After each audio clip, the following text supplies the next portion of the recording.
नमस्कार, आप सभी का एक बार फिर से स्वागत है हमारे चैनल भक्ति ज्ञान में। आप सभी को नवरात्र के 5वें दिन की हार्दिक शुभकामनाएं।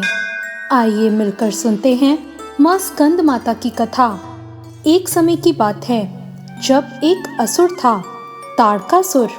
उसने कठोर तपस्या करके वरदान पाया कि उसे केवल शिव के पुत्र ही मार सकते हैं। लेकिन समस्या ये थी कि भगवान शिव तपस्या में लीन थे और उनका विवाह भी नहीं हुआ था।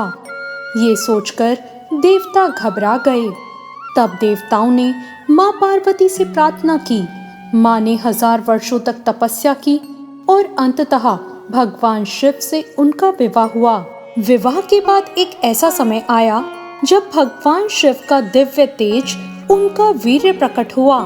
लेकिन ये कोई साधारण ऊर्जा नहीं थी।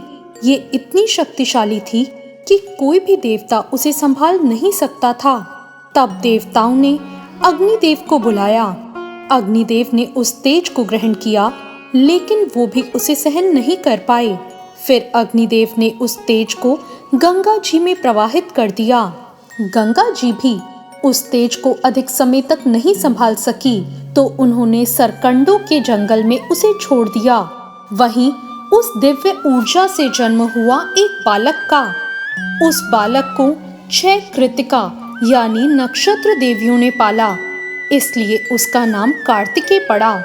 क्योंकि उसने 6 माताओं का दूध पिया, इसलिए उनके 6 मुख भी माने जाते हैं और उन्हें षडानन कहते हैं। स्कंद का अर्थ होता है प्रवाहित हुआ हुआ, क्योंकि वो शिव का तेज अग्नि और गंगा में और फिर धरती पे प्रवाहित हुआ, इसलिए उनका नाम पड़ा स्कंद। जब पार्वती माँ ने उस पुत्र को अपनी गोद में लिया और उसे अपना पुत्र स्वीकार किया, तब वे कहलाई स्कंद माता, यानी स्कंद की माता। जब माँ पार्वती अपने पुत्र स्कंद को गोद में लेकर बैठती हैं, तो वो स्कंद माता कहलाती हैं। माँ स्कंद माता हमें सिखाती हैं कि माँ का प्रेम ही सबसे बड़ी शक्ति है और वही शक्ति संसार की रक्षा भी करती है। जब स्कंद बड़े हुए तो वो देवताओं के सेनापति बने और युद्ध में ताड़कासुर का वध कर दिया।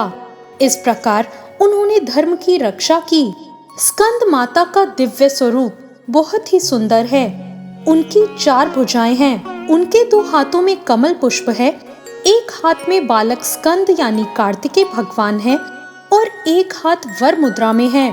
माता का वाहन सिंह है। वो कमल के आसन पर बैठती हैं, इसलिए उन्हें पद्मासना देवी भी कहते हैं। माता शांत और मातृत्व से भरी हुई हैं। उनकी गोद में बाल स्कंद हैं और उनकी आभा दिव्य है। माँ को केले का भोग लगाना बहुत अच्छा माना जाता है, क्योंकि ये सरलता और पवित्रता का प्रतीक है। माँ को फल, खीर और मिठाई का भोग भी लगाया जाता है। माँ को कमल का फूल, गेंदे का फूल और सफेद फूल चढ़ाना शुभ माना जाता है। माँ की पूजा के लिए स्नान करके स्वच्छ वस्त्र पहने, माँ की चित्र और प्रतिमा को स्थापित करें, फिर गंगा जल से उसे शुद्ध कर लें, दीपक जलाएं, फूल और भोग अर्पित करें, माँ के मंत्र का जाप करें और आखिर में आरती करें। माँ का बीज मंत्र है ओम देवी स्कंद माताए नमः।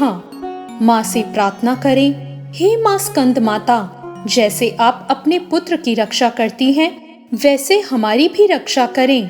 ये देवी विशुद्ध चक्र से जुड़ी हैं, यानी शुद्धता, अभिव्यक्ति और शक्ति। नवरात्रों में माता पिता की सेवा करनी चाहिए, बच्चों को प्यार और सम्मान देना चाहिए, जरूरतमंदों को भोजन देना और सरल जीवन को अपनाना चाहिए। दोस्तों, हमें सच्चा मन रखना चाहिए, अहंकार छोड़ना चाहिए, अपने परिवार का सम्मान करना चाहिए और अपनी माँ के रूप में ही देवी को देखना चाहिए। इस तरह देवी माँ प्रसन्न होती हैं। माँ स्कंद माता हमें सिखाती हैं कि एक माँ की गोद में ही सबसे बड़ी शक्ति छुपी होती है। तो ये थी आज की कथा और जानकारी। आपको ये कथा कैसी लगी, कमेंट करके जरूर बताएं। वीडियो अच्छी लगी हो तो लाइक जरूर करें, शेयर करें और अभी तक मेरे चैनल को सब्सक्राइब ना किया हो तो सब्सक्राइब जरूर करें। धन्यवाद।